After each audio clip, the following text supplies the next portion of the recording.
Dobrodošli na kanal. Prijavite se, klik na subscribe.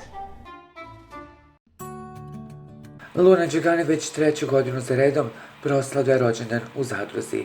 Nakon slavlja ona je odlučila da pročita pregršt čestitki koji su pristigli za nju. Među čestitkama se našla i ona koju su Luni poslali fanovi koji podržavaju njenu vezu sa bivšim dečkom Slobom Radanovićem, a Marko Miljković ponovo je odreagovao burno. Želim ti nešto što se niko nije setio da ti poželi, a iščekuješ ćuteći. Počela je Luna da čita rođendansku čestitku, ali je brzo odustala. Šta je sad? Pitao je Marko. Neću ovo da čitam.